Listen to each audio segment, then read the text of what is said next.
வணக்கம்.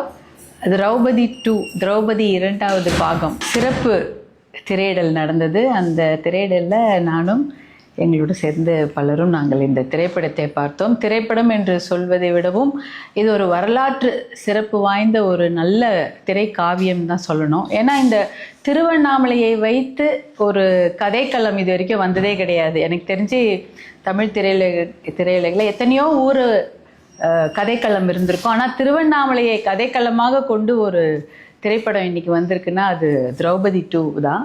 அதற்கு முதற்கண் என்னுடைய வாழ்த்துக்களை தயாரிப்பாளர் சோழ சக்கரவர்த்திக்கும் இயக்குனர் மோகன்ஜி அவர்களுக்கும் வாழ்த்துக்களை தெரிவித்துக் கொள்கிறேன். இந்த மாதிரி ஒரு வீரமான கதைகளை நம்ம வரலாற்று புத்தகத்தில் படித்திருப்போம்.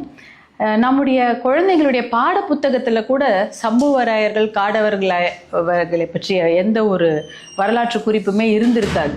ஏனென்றால் நம்ம பார்த்துருப்போம், நம்ம சேர சோழ பாண்டியர்கள் அவர்களுடைய வரலாற்று கதைகளை தான் நம்ம பாட புத்தகத்தில் பார்த்துருக்கோம். குழந்தைங்களோட பாட புத்தகமாக இருக்கும், இல்லை கல்லூரியோட வரலாற்று பாட புத்தகத்தில் நம்ம பார்த்துருப்போம்.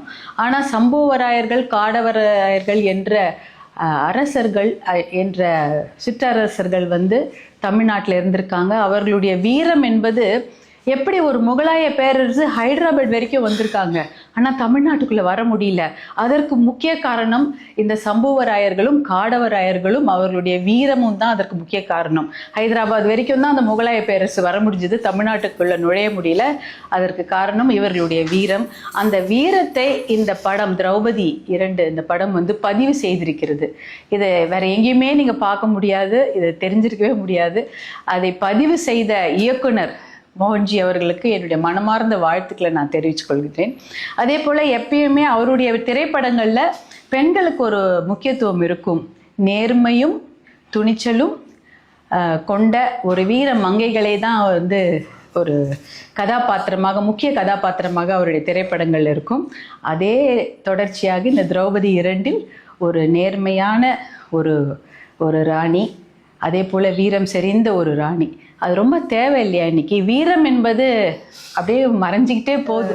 கலை அப்படின்னாலே பாட்டு, நடனம், இசை, இது மட்டும்தான் இன்னைக்கு கலையாக இருக்குது. வீரம் என்பது கலைன்ற இதுலேயே வரமாட்டேங்குது. வீரமான ஒரு விஷயங்களுக்கு இன்னைக்கு மிகப்பெரிய ஒரு வெற்றிடம் இருக்கிறது. அந்த வீரத்தையும் நேர்மையையும் கொண்ட ஒரு துணிவான ஒரு பெண் தான் திரௌபதி. நெருப்பிலிருந்து பிறந்த அந்த திரௌபதி எப்படி நெருப்பாகவே வாழ்ந்து மறையிறாங்க அப்படின்றது தான் இந்த கதைக்களம். அந்த கதையை இவ்வளோ அழகாக, ரொம்ப நல்லா, எப்படி சொல்கிறதுன்னா, அதை ஒரு நேர்த்தியாக ஒரு வரலாற்று பின்னணியில் அதை கொண்டு கொடுத்துருக்குறாங்க தயாரிப்பாளரும் இயக்குனரும். அதை விட அதில் நடித்த அத்தனை நடிகர்களை பற்றி சொல்லியே ஆகணும். இசையாக இருக்கட்டும், ஸ்டண்ட் சீக்வன்சஸ் பார்த்திங்கன்னா நல்லா இருந்தது. நடனமும் புதுவிதமாக இருந்தது. நடன அமைப்பு, பாடல் காட்சிகள், இசை, அப்புறம் வேகமாக போயிடுச்சு. எடிட்டிங்கில் பார்த்தோன்னா டக்கு டக்குன்னு கோர்வையாகவும் இருந்தது, அதே சமயம் நமக்கு புரிகிற மாதிரி இருந்தது. ரொம்ப நல்லா இருந்தது. அதுவும் நடித்தவர்கள்லாம் எப்படி சொல்கிறதுனே தெரியல, அந்த கதாபாத்திரமாகவே வாழ்ந்துட்டாங்க. கதாநாயகி மட்டுமல்ல, அரசர்களாக நடித்தவர்களும் ஒரு எல்லா கதாபாத்திரமே ரொம்ப அற்புதமாக அவங்க நடிப்பை வெளிப்படுத்தியிருந்தாங்க.